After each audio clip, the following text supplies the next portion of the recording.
कोकणातील प्रत्येक अपडेट जाणून घेण्यासाठी आजच माझे कोकणच्या सोशल मीडिया प्लॅटफॉर्मला लाईक, फॉलो आणि सबस्क्राईब करा. खेडमधील मुरडे गावचे माजी सरपंच प्रताप सावंत आणि भाजप सरचिटणीस शशांक सिनकर यांच्यातील संघर्ष आता चांगलाच विकोपाला गेला आहे. प्रताप सावंत यांनी सिनकर यांच्यावर फसवणूक आणि हेतुपुरस्पर बदनामी केल्याचे गंभीर आरोप केले होते. परमिट रूम लायसन मिळवून देण्याचे खोटे आमिष दाखवून आपल्याला भाजपमध्ये प्रवेश करण्यास भाग पाडले. मात्र शिवसेनेत पुन्हा स्वगृही परतल्याने आता राजकीय सूडबुद्धीतून लक्ष केले जात असल्याचा दावा सावंतांनी केला आहे. या मानसिक त्रासाविरोधात ते लवकरच न्यायालयात अब्रू नुकसानीचा दावा दाखल करणार असल्याचे सांगितले. परंतु आता शशांक सिनकर यांनी हे सर्व आरोप फेटाळून लावत सावंतांवर पलटवार केला आहे.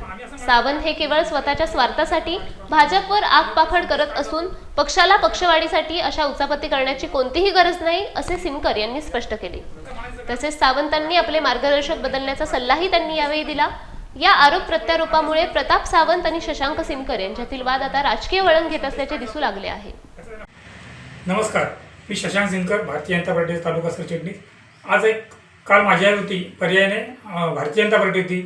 मुरडेगावचे माजी सरपंच प्रताप सावंत यांनी जे गंभीर आरोप केलेले आहे की त्यांच्या बारला परवानगी मिळण्यासाठी जो आज मुरडेगावमध्ये वादग्रस्त विषय चालू आहे बारचा, या बार संदर्भात परवानगी मिळण्यासाठी मी त्यांना भारतीय जनता पार्टीमध्ये या आणि मग तुमच्या बारला आम्ही परवानगी मिळवून देतो असं जे काही त्यांनी आरोप केलेला आहे, हा धादांत आरोप खोटा आहे.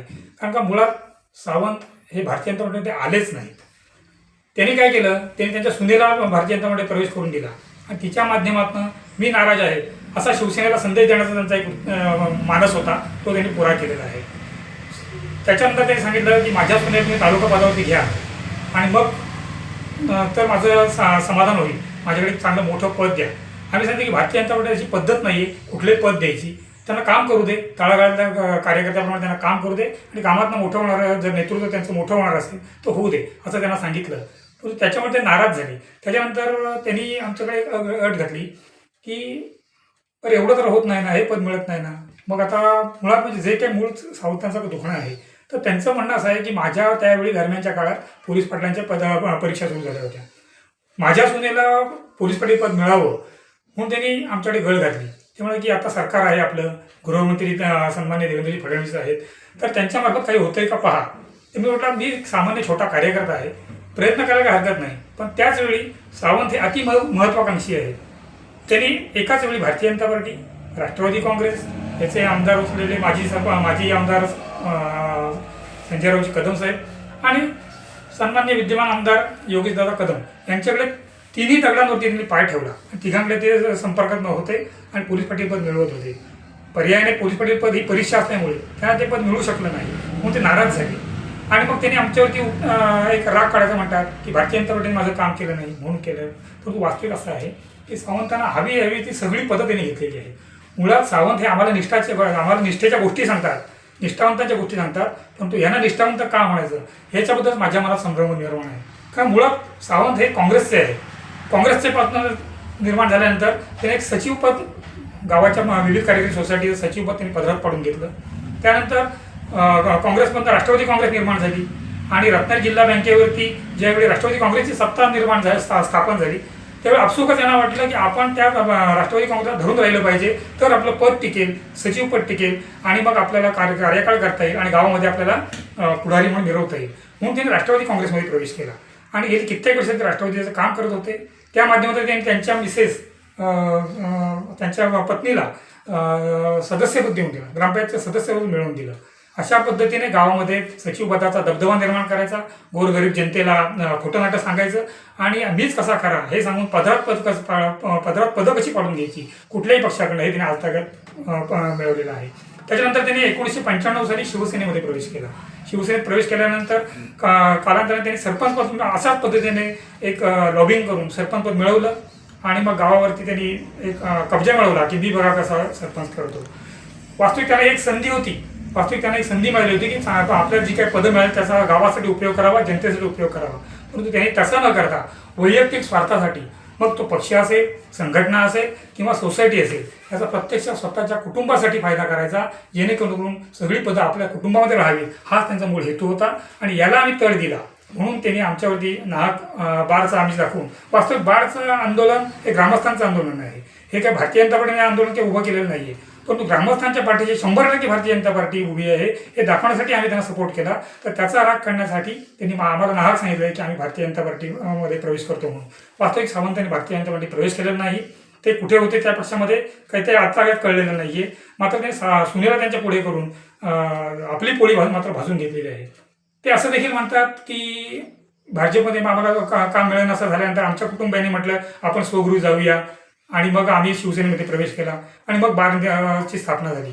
मग आम्ही असं म्हणायचं का की भारतीय जनता पार्टीने केलं नाही, कारण भारतीय जनता पार्टीचा उद्देशच नाही आहे. त्याच्यामुळे आम्ही असं म्हणायचं का की हे शिवसेनेमध्ये गेल्यानंतर त्यांना बारची परवानगी मिळाली, याच्यातनं संदेश काय जातो याचं त्यांना भान असायला हवं.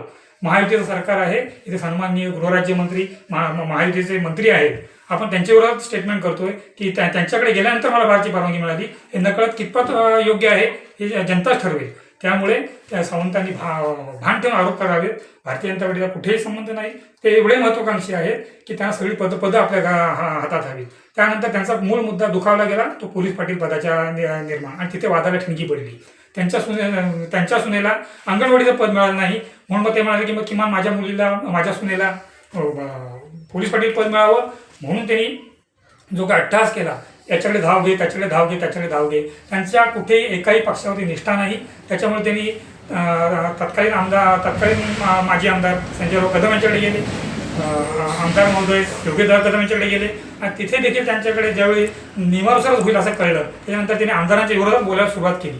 आणि मग एवढंही त्यांनी धाडस केलेलं आहे की त्यांनी येऊन आमच्याजवळ असंही सांगितलेलं आहे की भले माझ्या गावातली 100% मतं जरी मिळत असली तरी सुद्धा माझ्या कुटुंबाचं एकही मत सन्मान्य आमदार योगेशदादा कदम यांना मिळणार नाही.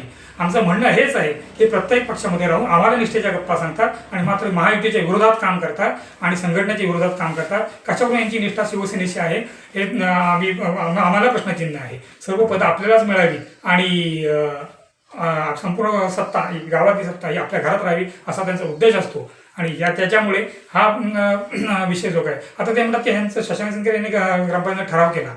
मुळात ठराव मी केला नाही, मी ग्रामपंचायत सदस्य या नात्याने या आंदोलन ग्रामस्थांचं जे आंदोलन आहे त्याला पाठिंबा दिला. आणि मुळात ग्रामपंचायत सदस्य सन्मान्य आणि तंटामुखचे अध्यक्ष मंदोरी शिबे यांनी तो ठराव मांडलेला आहे. आता ठराव कोणी मांडला हे देखील यांना माहिती जर नसेल आणि बिनबुडाचे आरोप करत असतील तर अशा आरोपांना उत्तर द्यायचं आमचं काम नाही.